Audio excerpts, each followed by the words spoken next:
Tamam. Acıktın mısın? Tamam, tamam.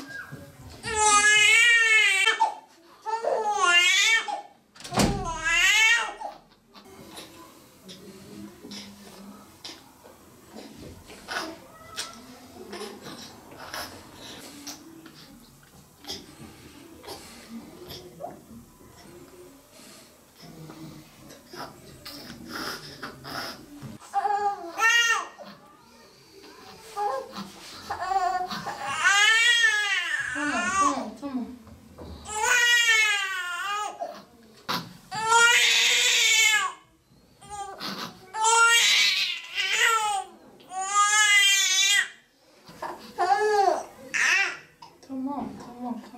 Bitti. Sen acıktın mı?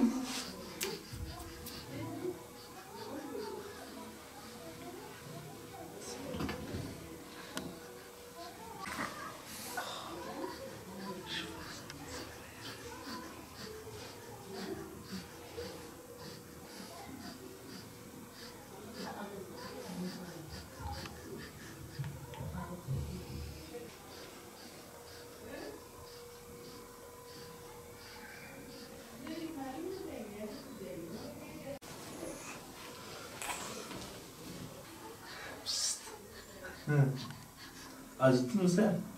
He? Sen acıttın mı?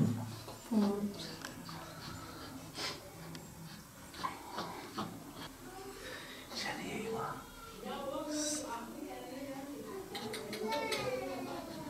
İşte.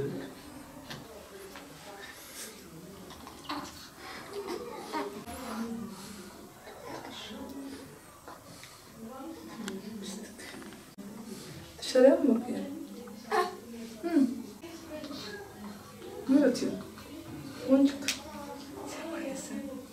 Çok şirinsin sen. Sen çok şirinsin sen. Çok boncuksun boncuk. Evet, daha önce 16 yıllık evliyim ben. Daha önce 10 günlük bir çocuğum vefat etti. Hiçbir teşhis konulmadı ama bu çocuklarıma bakınaraktan %99 SMA hastalığına şüpheleniyoruz. Tekrardan bir oğlum oldu. 6 aylıkken SMA hastalığı teşhisi konuldu. Bu süreçte hemen yoğun bakıma girdi. Özel bir hastanede 1,5 yıl yoğun bakımında yattı. 2 yaşında vefat etti. Sonradan bir sağlıklı kızım oldu. 1,5 yaşında şu an. 4. çocuğum Esila Erva. 20 günlükken SMA teşhisi konuldu. Şu an 52 günlük. Bunun tedavisi yurt dışında, şu an gen tedavisi deniliyor. Yurt dışında bu 2.400.000 dolar, yani çok büyük bir meblağ. Bize hani bunu ulaşamamız çok zor, imkansız. İmkansızın da daha ötesinde. Bir bağış kampanyası başlattık. Yani yetkililerden, hayırseverlerden yardımlarını bekliyoruz.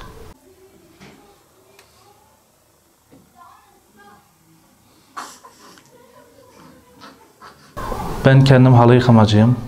Malum hava, hani kış ayı olduğundan işlerimiz de yoktur. Aynı zamanda çocuklarımla ilgileniyorum. Sürekli hastanede. Ondan dolayı herhangi bir işe de giremiyorum. Şu an çalışmıyorum. Hani öyle kendimizce geçinmeye çalışıyoruz.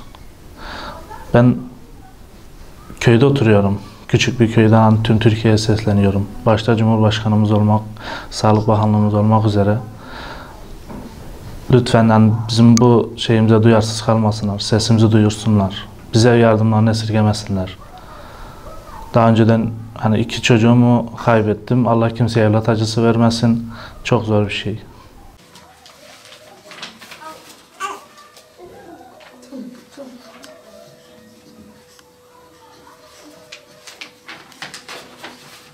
Altı yıllık evliyiz.